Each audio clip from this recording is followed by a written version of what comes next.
In a world of slightly flaccid-looking crossovers, Polestar decided to do something very different. In late 2020, they released the Polestar 2, which is this very car right here. And it's not a crossover. It's a liftback, but it looks gorgeous. And this is coming from a company that makes all their employees have the exact same looking profile picture on LinkedIn. The lighting is really good, but what's even better is the lighting in here to show off the proportions of this vehicle. But the best thing about the Polestar 2 is not buying one new. It's about buying one used, because these things depreciate a lot. Now, there's plenty of examples of used Polestar 2s for around $25,000 to $30,000. This one right here has low miles. It has a performance package with 20-inch wheels, sporty tires, and gold brake calipers. Not many cars have that. And this also has a Pilot and Plus package with carbon sound system and a glass roof for under 30 grand. I guarantee you nobody on the street would believe that this car is under $30,000. You can get this car used for the same price as a new Toyota Camry, or even cheaper. So it begs a question. Should you consider the Polestar 2? If you're new here, welcome to Ever, the best way to buy and sell electric vehicles. By going to evercars.com, you can check out our inventory with hundreds of electric vehicles ranging from really exciting ones to more mainstream vehicles. We have everything from Porsche Taycans to Chevy Bolts like over here. All our vehicles are backed by a 90-day warranty, battery health report, and a 150-point EV inspection. If you're interested, check out Evercars, the best way to buy and sell electric vehicles.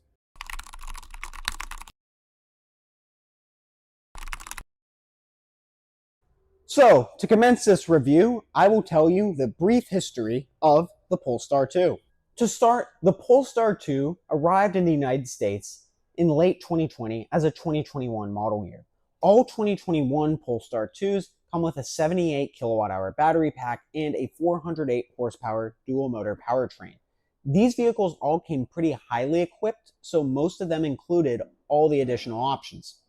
Now, 2022 rolls around, the batteries stay the same, but now we get a front-wheel drive powertrain. The front-wheel drive powertrain makes 231 horsepower, which is not quite as impressive as the 408 horsepower dual motor powertrain. Now, for 2023, powertrains stay roughly the same, and then for 2024, we actually switch to a rear-wheel drive powertrain as standard, so you get around 299 horsepower, rear-wheel drive, and a larger as standard battery pack, 82 kilowatt hours. But the thing is, you can't really find 2024s as easily used right now because a lot of them are currently being leased right now and they're going to be off lease in a little bit in the future. But you can't really find that many of them. So this video will just focus on 2021 through 2023 model year because those are the ones you can find most prominently for under $30,000. Regardless, all 2021 through 2023 Polestar 2s have a peak charge rate of 150 kilowatts. That means they're good for a 10 to 80% charge time of around 35 minutes. All-wheel drive models can manage around 250 miles on a single charge, and front-wheel drive models are rated at 270 miles. And from experience this car in person, I'd say that 250 to 270 miles is pretty accurate. Maybe you'll get like 10 to 20 miles off of it in real-world driving, but overall the range is pretty solid. Now, unlike Polestar's sister company Volvo, the Polestar 2 doesn't come in traditional trim levels.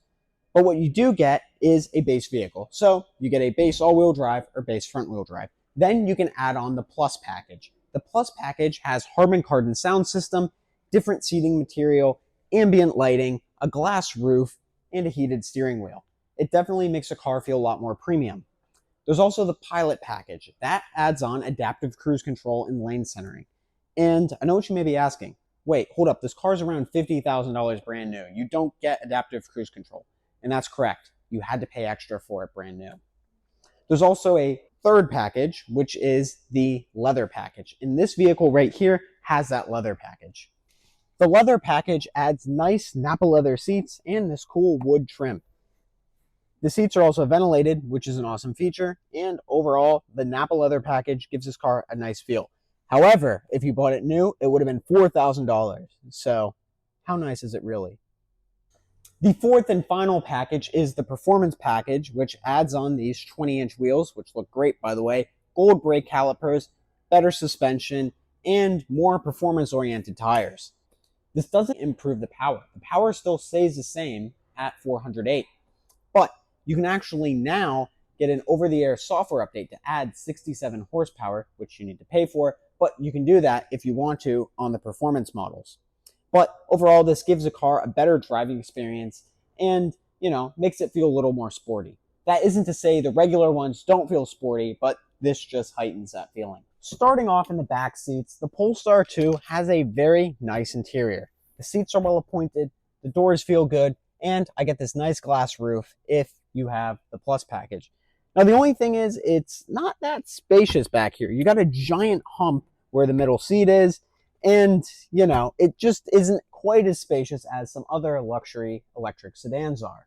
You do get 2 AC vents back here and seat back pockets, but it still is a little tight back here. And I know what you're asking, Andrew, you're 6'5", do you fit back here? And the answer is yes, I do fit back here. The headroom's all right. I would assume if I am a little bit taller, it could be a little worse, but maybe I could just slouch down a little bit. But other than that, the interior headroom, I don't really have any significant issues with it. Now up front, the interior gets a lot more exciting. So first off, you got a leather wrapped steering wheel. You have this black headliner material, which it's not that soft to touch, but it does look cool. I like the color. It does feel very aggressive in here. And you have a sharply raked front windshield, which makes this car feel kind of muscle car-esque. It's really cool proportions in here. Now that said, it's not that spacious because you have this gigantic center console right here.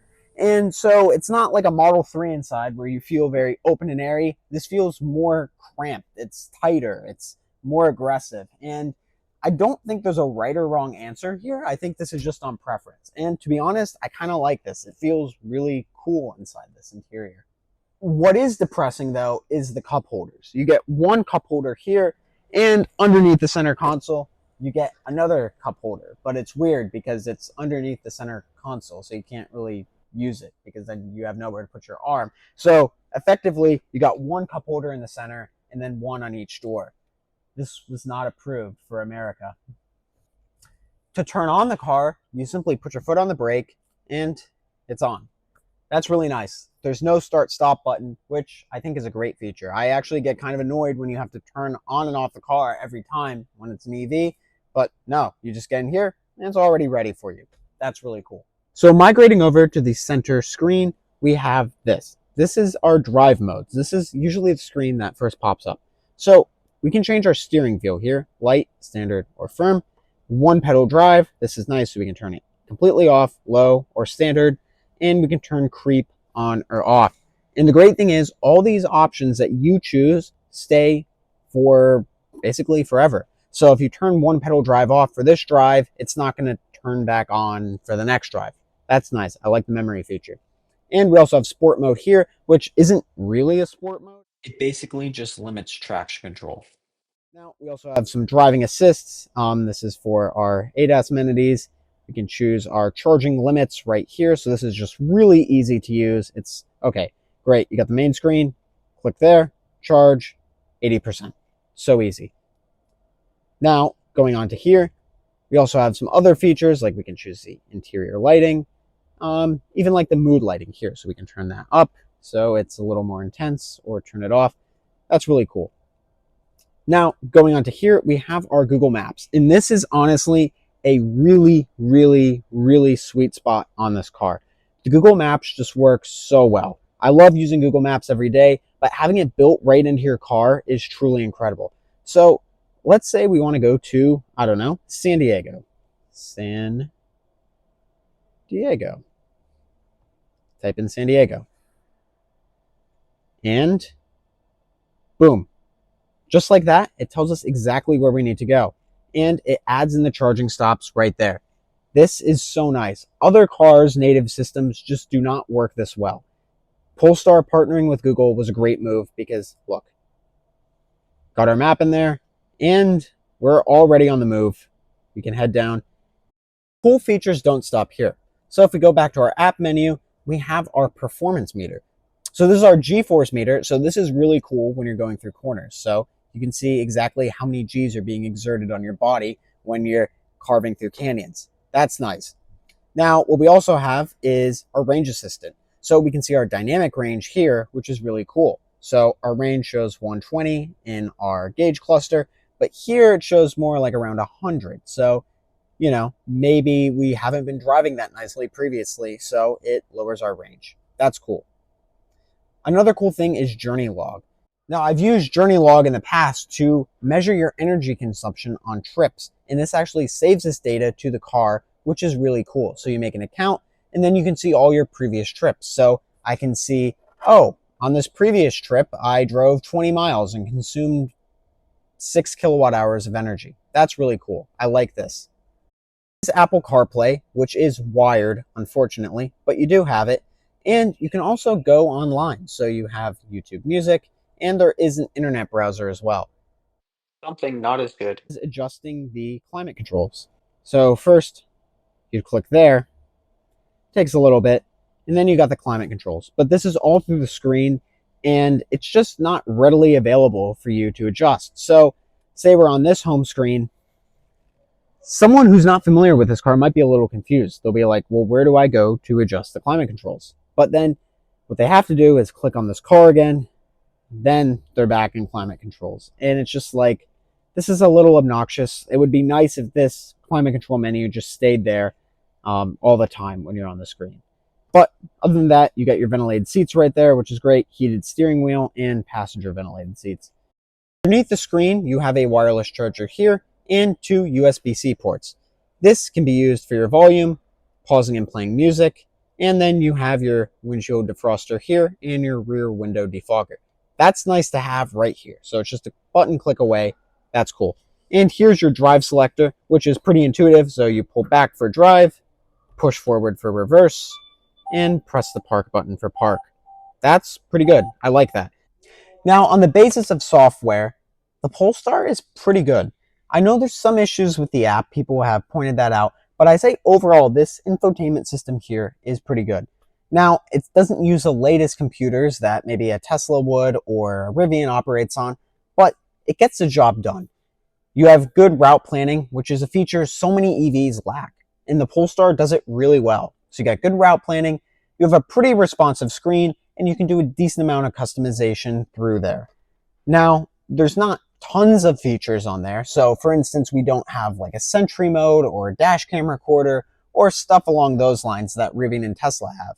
But overall, it's really good. And there's so many cars like Hyundai products or Kia products that I wish had software as good as this. So we're going to give this familiar and functional, but this is like a top-notch level familiar and functional. It's not quite in the highest echelon, but it's really good. And hats off to Polestar for making a good infotainment system. The back of the Polestar 2 is quite spacious. You have a decent amount of space back here, which is nice because this is a hatchback and not a sedan. You also have some underfloor area down there, which is big enough to put your charging cables and other stuff. And now we can dive over to my favorite topic, which is charging. The Polestar 2 tops out at about 150 kilowatts. This time is not that remarkable, and it's pretty much in line with other vehicles like the Ford Mustang Mach-E, Tesla Model Y, and a bunch of other cars. If you want something that charges faster, you should probably look for an 800-volt EV like a Hyundai Ioniq 5, Kia EV6, or really any eGMP car. But this car doesn't charge slow. It charges fine. And right here, you have our 11 kilowatt AC port. This is good for a full charge in maybe around 7 to 8 hours at home, which is once again in line with most of the competition. And then the DC charging port is down there. Now, this car can be used on Tesla superchargers, which is really nice, though right now you will need an adapter. Now, on to the driving portion of the Polestar 2 review. The Polestar 2 drives incredibly well. This is honestly its strong suit. So it is heavy. It weighs around 4,600 pounds. But the thing is, especially on the performance pack, this suspension just makes the car drive incredibly well. It soaks up bumps, yet it also feels very stiff and rigid when you're going around corners. Through corners, the steering is direct and very responsive. It's honestly one of the better steering vehicles I've driven. I like it a lot better than the Tesla Model 3 because this just feels a lot more natural. The Polestar 2's accelerator pedal is incredibly responsive, as you would expect from a sports sedan like this. The Polestar 2 can hustle from 0 to 60 in about 4.5 seconds, and it is quite quick.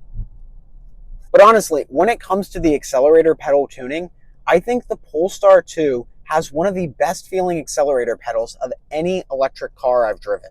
I've driven a lot of EVs, and this one feels so good. The accelerator pedal is sharp and responsive when you need it to be, but it's also very smooth, and the transition from regen to acceleration is just very calm. It's nice. There's no clunkiness, there's no lurchiness. This accelerator pedal is tuned incredibly well. Hats off to Polestar. As for safety, the Polestar 2 is a bit of a mixed bag. So, if you don't get the Pilot package, you really don't get that many safety features. In fact, with the Pilot package, it adds on a lot of the kind of basic amenities you get in other vehicles like Hyundai's or Teslas. So, once you get the Pilot package, you get on blind spot alert, which is a standard, relatively standard feature that a lot of other cars have, and you get adaptive cruise control, lane centering, and like I said, you can leave your hands off the wheel for about 10 to 15 seconds before it wants you to put your hands back on. And I recommend getting one with the Pilot package because you kind of want all those features when you're driving in traffic. It's nice to have. As for Ever's autonomous driving score ranking, we're going to give this highway help. This is a similar score to what a lot of other vehicles get on the market, like Hyundai's with Hyundai Driving Assistant, but it's important to note we only give it that score if it has the Pilot package enabled. So this car can definitely help alleviate a lot of the stress on the highway when you're driving. It can center itself and it control the distance from the car ahead of you. That's a nice feature to have. And finally, which trim should you get? So, first off, there's the front wheel drive and the all wheel drive model. The funny thing is, all wheel drive models are not that much more expensive in the secondhand market. So, I highly recommend finding an all wheel drive one. And plus, the range difference in real world driving conditions is not that significant. So, even though there's a 20-mile EPA difference, I don't think it will be that significant in real world driving.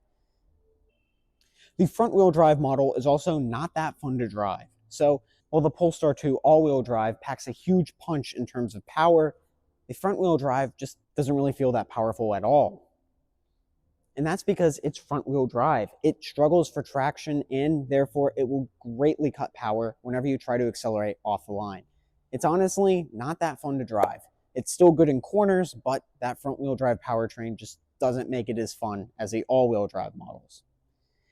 And as for versions or what packages should I get on the Polestar 2, obviously the performance package is really cool because it gives this car a more sporty feeling.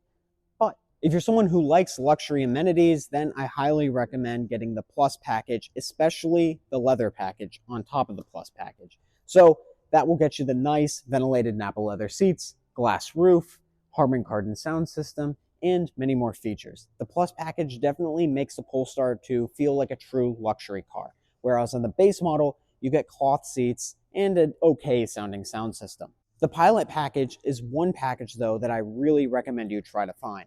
The Pilot package adds on safety features that come standard in a lot of other competitive vehicles. So, therefore, it's kind of a no brainer for me, but it always makes it a little more difficult when you're trying to find one used. And overall, do I recommend the Polestar 2? And the answer is 100% yes. The Polestar 2 is a great car. It looks beautiful, and I'm sure you will get compliments when driving it. It looks great, and it's quite reliable too. There's not many giant reliability concerns with this car, so I don't see why not. Now, it's not super spacious in the back seats, but hey, if you want a nice car for driving around town and you're not hauling your whole family everywhere, the Polestar 2 should be on your short list.